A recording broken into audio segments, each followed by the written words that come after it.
Hello everyone, welcome to my YouTube channel. My name is Shivani Maurya and हम कर रहे थे MFN 10 के इम्पॉर्टेंट टॉपिक्स। हमने अब तक 3 यूनिट्स कवर कर लिए। इससे पहले मैंने 2 और वीडियोस बनाए थे। ये वीडियो का पार्ट 3 है, बट यूनिट जो हम इसमें कवर करेंगे वो है यूनिट 4 और 5। ठीक है। सो अगर आपने प्रीवियस पार्ट्स नहीं देखे हैं तो उनको देख लेना एंड PDF को अच्छे से पढ़ लेना। ठीक है। So without wasting time let's get started. Video को स्टार्ट करते हैं। तो जो इम्पोर्टेंट टॉपिक्स है वो है, सबसे पहला जो टॉपिक है वो है टाइप्स ऑफ नेटवर्क। ठीक है। तो बेसिकली जो कंप्यूटर होता है ना, उसमें बहुत सारे नेटवर्क्स होते हैं जिससे कि हम बहुत सारे फीचर्स को यूज़ कर सकते हैं। क्या होते हैं वो नेटवर्क, किस किस तरीके से वर्क करते हैं, उनको समझते हैं। तो सबसे पहला जो नेटवर्क है that is pan, personal area network. Personal area network काफ़ी छोटा होता है एंड सिंगल रूम के लिए ये यूजेबल होता है। जैसे कि अगर पर्सनल डिवाइसेस, फ़ोन्स को, टैबलेट्स को एक दूसरे से कनेक्ट करना हो थ्रू ब्लूटूथ या जो USB कनेक्शंस होते हैं, जो USB के पोर्ट्स होते हैं ना, उसके थ्रू फ़ोन्स और लैपटॉप्स को एक दूसरे से कनेक्ट करना या फ़ोन्स को आपस में एक दूसरे से कनेक्ट करना, तो वो आता है पर्सनल एरिया नेटवर्क में। काफ़ी छोटा होता है, बहुत छोटी रेंज के लिए ही होता है, ज़्यादा दूर तक वर्क नहीं करता। ठीक है। Then next is local area network. Local area network कोई छोटा जोग्राफिकल एरिया, लेट्स से कि कोई बिल्डिंग है, कोई कैंपस है, उतना ही कवर करता है। इसका यूज़ क्या होता है? It is used for to connect computer within office और होम। ठीक है। अब इसके एग्जांपल देख लो। कोई भी ऑफिस नेटवर्क जहाँ पर जो एम्प्लॉयज़ हैं वो अपनी फाइल शेयर करें, या फिर सेम प्रिंटर शेयर कर रहे हैं, या फिर इसका एग्जांपल वाईफाई भी हो सकता है। वो भी एक बिल्डिंग या फिर एक छोटे एरिया के लिए ही होता है एंड उसमें कंप्लीट जो बिल्डिंग है उसके जो कंप्यूटर्स हैं वो आपस में एक दूसरे से कनेक्टेड रहते हैं, उसके थ्रू इंटरनेट कनेक्शन शेयर करते हैं। ठीक है। Then third is MAN, which is metropolitan area network. Metropolitan area नाम से समझ आ रहा है, मेट्रोपॉलिटन यानी कि सिटी की बात करें। ठीक है। सो ये सिटी या फिर कोई लार्ज कैंपस है उसके लिए होगा, ये इसका स्कोप है। एंड ये यूज़ किस लिए होता है? जो बहुत सारे लैंड्स होते हैं उनको आपस में कनेक्ट करता है। इसका एग्जाम्पल होता है कि a network that connects different branches of a cities municipal office. किसी भी सिटी, एग्जाम्पल है ये बेसिकली, कि किसी भी सिटी के बहुत सारे MCD जो ऑफिस होते हैं उनको आपस में कनेक्ट करने के लिए जो नेटवर्क यूज़ किया जाता है वो होता है MAN, metropolitan area network. Then वैन, which is wide area network. नाम से समझ आ रहा है वाइड यानी कि बहुत ही लार्ज होगा, that is why it covers large geographical areas, often countries और कॉन्टिनेंट्स को कवर करता है। It is use to connect multiple local area networks over long distances. ठीक है। इसका एग्जाम्पल है internet, which is the largest वैन और wide area network. Then fifth one, ये इतना इंपॉर्टेंट नहीं है बट जान लो इसके बारे में भी, which is global area network. इसका जो स्कोप है वो वर्ल्ड वाइड होता है, इनके पूरे अर्थ पे है एंड इसका यूज़ होता है चीज़ों को या फिर जो नेटवर्क्स होते हैं, सिस्टम्स होते हैं, उनको ग्लोबली कनेक्ट करने के लिए। ठीक है। एग्जाम्पल है इसका internet based services that operate worldwide. Okay. Then उसके बाद जो सेकंड टॉपिक है इस चैप्टर का वो है URL, uniform resource locator. Basically आप अगर किसी भी वेबसाइट को सर्च करते हो तो उसका एक URL होता है, यानी कि एक ऐसा एड्रेस जो उसको इंटरनेट पर लोकेट कर रहा है। ठीक है। कोई भी वेबसाइट है, कोई भी ऐसा रिसोर्स है, PDF है, डॉक्यूमेंट है, जो इंटरनेट पर अवेलेबल है, तो उसका एक एड्रेस होगा जो यूनिफॉर्म है, यानी कि हमेशा सेम ही रहेगा वो एड्रेस, तो उसको हम बोलते हैं URL। ठीक है। एंड जो ऑथेंटिक वेबसाइट्स होते हैं ना, उनका हमेशा जो URL है वो सेम ही रहता है, बट जो अनऑथेंटिक होती है ना, उनका URL चेंज होता रहता है। That is why it is very important for everyone to know कि वो जो भी रिसोर्स यूज़ कर रहे हैं इंटरनेट पे वो सेफ़ है या नहीं। एंड इसका एक बहुत ही बेसिक पैरामीटर होता है कि अगर कोई नेटवर्क सेफ़ होता है ना, तो उसके आगे ना ऐसा लॉक बना आता है। ठीक है। और अगर कोई नेटवर्क सेफ़ नहीं होता ना, तो ये लॉक ना कंप्लीट नहीं होता, ये अनलॉक्ड रहता है, तो इसका ध्यान रखना। ठीक है।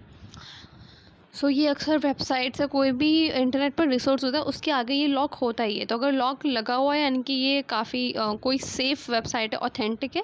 एंड अगर लॉक क्लोज नहीं है तो यानी कि वो सेफ़ नहीं है, ऑथेंटिक नहीं है। इस चीज़ का ध्यान रखना।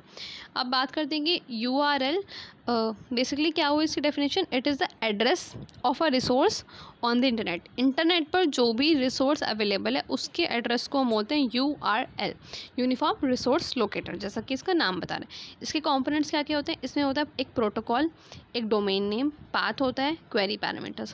प्रोटोकॉल जो सबसे स्टार्टिंग में होता है ना, HTTP या HTTPS, वो होता है इसका प्रोटोकॉल। एड्रेस जो उसका मेन नाम है, जैसे कि अगर आप कभी लैपटॉप पर यूट्यूब ओपन करते हो तो उस पर लिखा था www.youtube.com, ठीक है। तो ये हुआ उसका domain, right. Then specific location, किसी भी वेबसाइट या वेबसाइट पर जो पेज होता है उसकी लोकेशन को बताने के लिए /about लिखा रहता है। एग्जाम्पल है ये, और भी कुछ लिखा हो सकता है डिपेंडिंग अपॉन कि वो जो फाइल है या जो पेज है वो कहाँ पर अवेलेबल है उस वेबसाइट पे, ठीक है। देन क्वेरी पैरामीटर्स, ये एडिशनल डेटा होता है जो कि सर्वर तक जाता है, ठीक है। अब वेबसाइट क्या होती है। It is a collection of web pages accessible through या वाया इंटरनेट पर बहुत सारे वेब पेजेस को जोड़ के बनाई जाती है वेबसाइट, ठीक है। वेबसाइट्स के 3 मेन पार्ट होते हैं। एक होता है होम पेज, जो कि किसी भी वेबसाइट का होम पेज या मेन पेज माना जाता है, ठीक है। जैसे कि अगर आप इग्नू की वेबसाइट अगर खोलते हो तो वो लिखा आता है कि द पीपल्स यूनिवर्सिटी, ठीक है। तो उसका एक होम पेज होगा। होम पेज पर जो भी नोटिफिकेशन है या बहुत सारे टैब्स वो सब अवेलेबल होते हैं, ठीक है। देन सेकेंड ऑप्शन होता है वेब पेजेस, यानी कि individual pages with in website. अब इसको ऐसे समझो कि लेट्स से कि आप इग्नू की वेबसाइट पर गए, उसमें बहुत सारे ऑप्शन अवेलेबल थे कि home page, student portal, then previous year question paper. तो आपको प्रीवियस ईयर क्वेश्चन पेपर देखना है तो आप PYQ वाले जो वेब पेज है उसको ओपन करोगे, राइट। तो ये हुआ कि वेबसाइट पे डिफरेंट वेब पेजेस होते हैं, ओके। देन उसमें कंटेंट होता है, यानी कि उन वेब पेजेस पर या उस वेबसाइट पर क्या क्या चीज़ें अवेलेबल है। टेक्स्ट हो सकती हैं, इमेजेस हो सकते हैं, वीडियो हो सकते हैं, PDF होती है, जैसे कि इग्नू की वेबसाइट पे PDFs होते हैं। कोई इन्फॉर्मेशन है, किसी दूसरी वेबसाइट का लिंक होता है, जैसे कि अभी हमें रजिस्ट्रेशन करना है, ठीक है। तो हम इग्नू की वेबसाइट पर लॉगिन करेंगे, लॉगिन करने के बाद वहाँ पे रजिस्ट्रेशन का ऑप्शन आएगा, तो उस पार्ट को क्लिक करेंगे तो यानी कि उस पर उस एक वेबसाइट में दूसरी वेबसाइट का लिंक भी हो सकता है, PDFs हो सकती हैं। अगर आपको PYQ डाउनलोड करनी तो PDF अवेलेबल है, बहुत सारी चीज़ें होती हैं, ठीक है। और टेक्स्ट अवेलेबल होता है, ओके। देन नेविगेशन होता है। नेविगेशन यानी कि वही again links and menus to move between the pages. अगर लेट्स से कि आप वेबसाइट पर गए, एक था होम पेज के बाद आपने देखा स्टूडेंट पोर्टल के बाद आपने देखा स्टूडेंट हेल्पलाइन, ठीक है। तो ये एक 1 बाय 1 प्रोसेस हुआ कि पहले होम पेज था, फिर स्टूडेंट पोर्टल, फिर स्टूडेंट हेल्पलाइन नंबर। तो ये नेविगेशन हो गया। और आप इसके बीच में स्विच भी कर सकते हो, सीधे हेल्पलाइन पोर्टल से डायरेक्ट होम मेन्यू पर भी आ सकते हो। तो वो हुआ नेविगेशन, यानी कि वो आपको पाथ बता रहा है, डायरेक्ट कर रहा है, ओके। देन सर्च इंजन के बारे में सुनो। सर्च इंजन क्या होता है। सर्च इंजन एक ऐसा टूल है that helps user find information on internet में आपको कुछ भी ढूंढना है तो वो आप सर्च इंजन की हेल्प से ढूंढोगे। बेसिकली सर्च इंजन हम सभी हर रोज़ ही ऑलमोस्ट यूज़ करते हैं। आप गए गूगल पे, आपको कुछ सर्च करना था, आपने सर्च किया कि tell me about today's weather, ठीक है। आपको वेदर सर्च करना, तो आप कहाँ पर गए, गूगल पे। Google is a search engine, ठीक है। अब उस गूगल पे आपको अलग अलग डिटेल्स मिलेंगी या जो वेदर रिपोर्ट्स मिलेंगी, उसके अकॉर्डिंग आप देख पाओगे, ओके। देन इसका डेफिनेशन मैंने बता दिया, that it is a tool that helps user find information on internet, okay. अब ये फंक्शनिंग कैसे करता है, इसमें होती है इंडेक्सिंग में जो भी वेब पेजेस होते हैं ना वो क्रॉलर्स के थ्रू इंडेक्स किए जाते हैं। इंडेक्स बेसिकली उनको लाइन से लगाया जाता है कि अब इसके बाद ये शो होगा, वो इंडेक्सिंग, ठीक है। देन क्वेरी प्रोसेसिंग, जो भी यूज़र्स हैं, लेट्स से आप हो, आपने कीवर्ड्स के थ्रू कि मुझे ये सर्च करना था, आपको सर्च करना था वेदर, तो वो आपका कीवर्ड हुआ, ठीक है। तो आप जब उसको डालोगे गूगल पे तो जो सर्च इंजन है वो प्रोसेस करेगा और उसका रिजल्ट आपको शो करेगा, ठीक है। तो ये हुआ रिजल्ट आने पे आपको एक list of relevant web pages दिख जाएगी जिसमें कि आपको जो ढूंढना है वो आप ढूंढ सकते हो। वेब पेजेस के example Google, Blink, Yahoo. Okay, then next one is FTP यानी कि file transfer protocol. File transfer protocol की डेफिनेशन क्या होती है? It is a standard network protocol, ठीक है, which is use to transfer files between a client and a server. Okay, जैसा कि नाम में ही समझ आ रहा है, फाइल है, उसका ट्रांसफ़र होगा और उसके लिए एक प्रोटोकॉल है।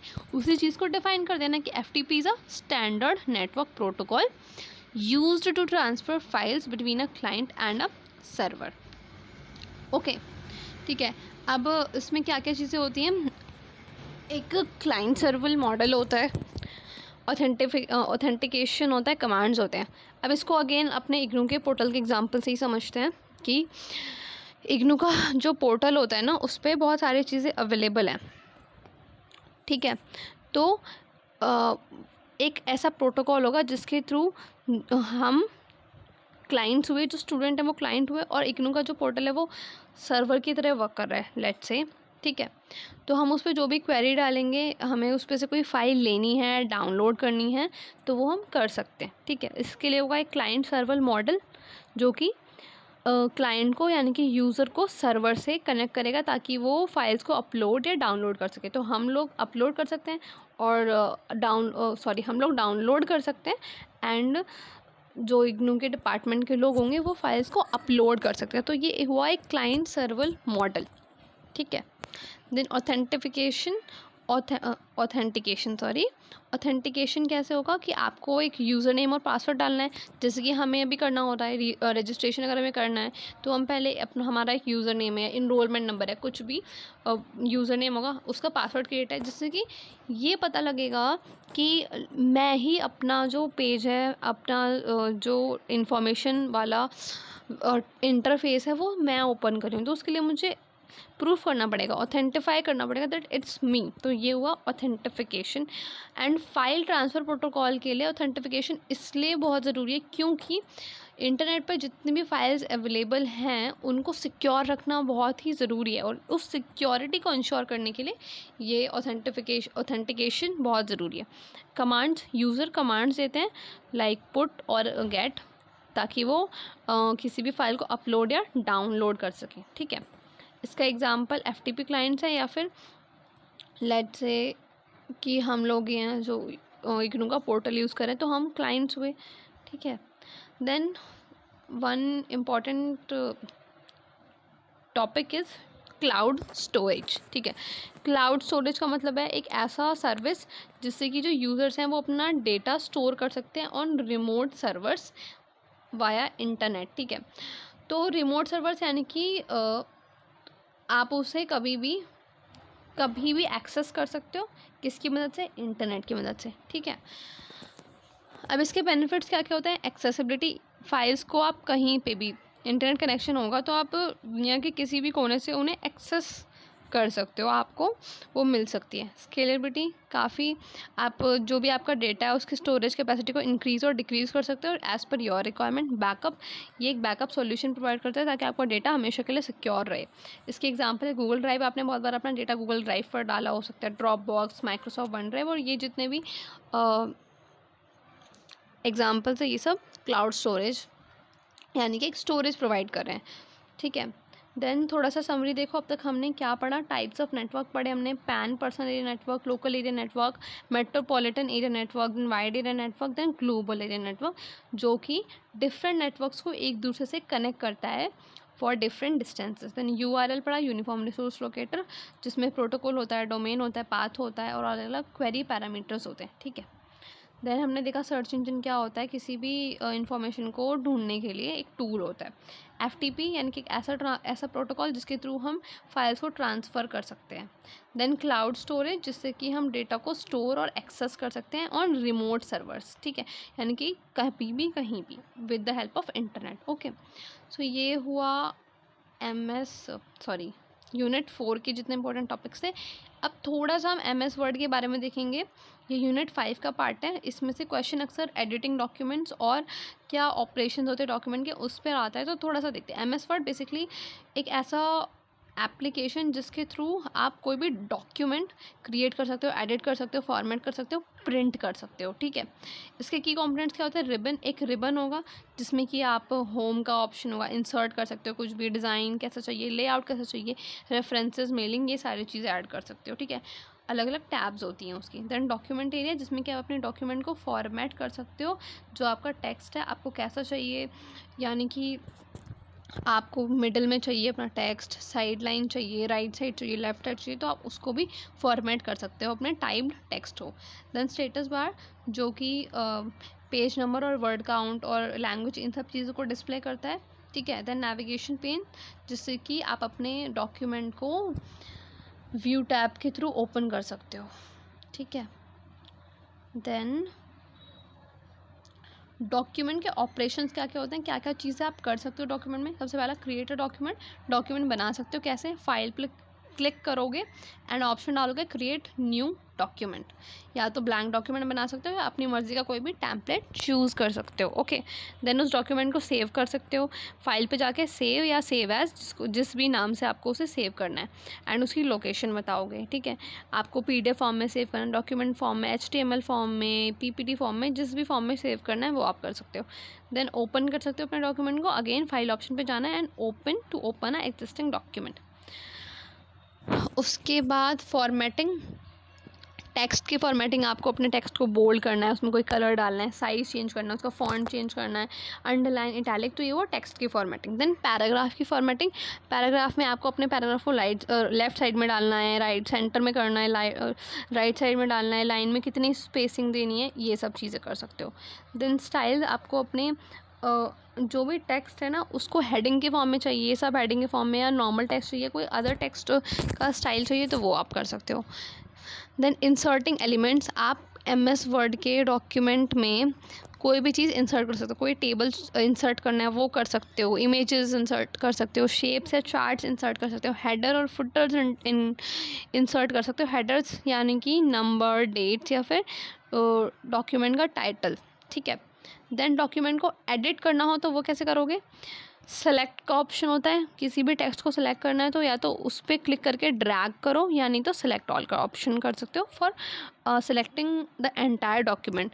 अब देखो ये सेलेक्ट क्यों करना है आपको डॉक्यूमेंट को, लेट्स से कि मैं डॉक्यूमेंट मैंने बनाया, ठीक है, उसका फॉन्ट है 12, फॉन्ट उसका जो फॉन्ट साइज़ है वो है 12, बट मुझे लग रहा है कि 12 पे ना मुझे वर्ड्स विजिबल नहीं, अच्छे से दिख नहीं रहे, मैं चाहती हूँ कि वो 15 हो जाए, तो मैं सेलेक्ट ऑल करूँगी, या फिर कोई ऐसा टेक्स्ट है, लेट्स से ये है, ये देख रहा है आपको एडिटिंग डॉक्यूमेंट्स, अब ये बोल्ड है, बट लेट्स से कि जब मैं डॉक्यूमेंट बना रही थी तो ये बोल्ड नहीं था, आई वांट कि ये बोल्ड हो जाए, तो मैं इसको सेलेक्ट करूँगी, पहले मैं इस पर क्लिक करूँगी, फिर इसको ड्रैग करूँगी, ठीक है, एंड फिर मैं जाके इसको बोल्ड कर दूँगी, ठीक है। Then copying and pasting, copy paste करना हो, कॉपी के लिए Ctrl+C, कट के लिए Ctrl+X, पेस्ट के लिए Ctrl+V, ये ऑप्शंस तो आपको पता ही होंगे, इतने बार यूज़ किए होंगे आपने।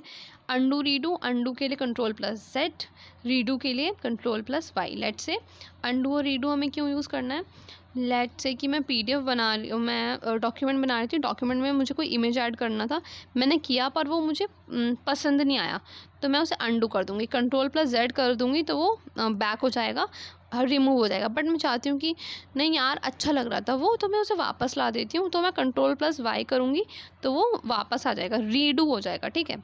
तो ये इसके रेलेवेंस होते हैं। Then find and replace, let's say कि मैंने कोई डॉक्यूमेंट बनाया, वो इनफॉर्मल था, तो मैंने लिख दिया I am going to, but अब मुझे उसे फॉर्मल में कन्वर्ट करना है, तो या फिर UK की इंग्लिश में कन्वर्ट करना है, तो जहाँ पर भी गोइंग टू होगा मैं उसको फाइंड करूँगी, और उस पर रिप्लेस करने के लिए पहले तो Ctrl+F से उसको फाइंड करूँगी, ठीक है। देन जब मुझे टेक्स्ट मिल जाएगा तो मैं उसे रिप्लेस कर दूँगी Ctrl+H की हेल्प से, okay. Then grammar check, let's say कि मैंने डॉक्यूमेंट बनाया, बट मैं देखना चाहती हूँ कि कहीं मेरी कोई स्पेलिंग या फिर ग्रामर की मिस्टेक तो नहीं है, तो मैं उस पर ग्रामर और स्पेलिंग मिस्टेक का ऑप्शन डाल दूँगी रिव्यू टैब से। देन ट्रैक चेंजेस, ये अगेन किसी भी डॉक्यूमेंट को रिव्यू करने के लिए होता है। देन कमेंट्स, कोई डॉक्यूमेंट मैंने बनाया, मैं चाहती हूँ कि जो व्यूअर हैं उस पर कोई भी कमेंट दें, या फिर कोई फीडबैक दें या कोलैबोरेशन करवाना चाहते हो तो कमेंट्स का ऑप्शन डाल देंगे, ठीक है। Important tips for using MS word, shortcuts का यूज़ करो, जो शॉर्टकट कीज़ होती हैं या फिर कीबोर्ड पर जो शॉर्टकट्स अवेलेबल होते हैं उनका यूज़ कर सकते हैं ताकि हमारा काम जल्दी हो जाए, स्पीड अप हो जाए। दैन डिफरेंट टेम्पलेट्स यूज़ कर सकते हैं ताकि हम जिस भी टाइप का डॉक्यूमेंट है उस पर उस तरीके का टेम्पलेट, जैसे रिज्यूमे बनाना है, कोई रिपोर्ट बनानी है, कोई शेड्यूल बनाना है, तो उसके डिफरेंट टेम्पलेट्स अवेलेबल होते हैं। दैन ऑटो सेव का फीचर होता है, आपने जो भी लिखा वो ऑटो सेव हो जाता है वन ड्राइव में जाके, ताकि आपका डेटा लॉस ना हो। बैकअप का ऑप्शन होता है ताकि आप अपने जो भी डॉक्यूमेंट्स होते हैं वो टाइम टू टाइम बैकअप होते जाएँ और आपका जो इंपॉर्टेंट वर्क है वो लूज़ ना हो, ठीक है। देन समरी थोड़ा सा सुन लो कि MS word is a powerful tool for creating and editing documents को क्रिएट करने के लिए और एडिट करने के लिए, और by understanding its key feature and functionalities you can efficiently create professional looking documents and manage your text with ease, यानी कि आप अपने जो भी डॉक्यूमेंट है उसको बहुत अच्छा बना सकते हो efficient looking with the help of MS word. So that's all for this video. इसको रिवाइज कर लेना, अच्छे से पढ़ लेना, एंड मिलते हैं नेक्स्ट वीडियो में जिसमें हम यूनिट 6 और 7 के इंपॉर्टेंट टॉपिक्स डिस्कस करेंगे। सो तब तक के लिए bye bye, take care, happy learning.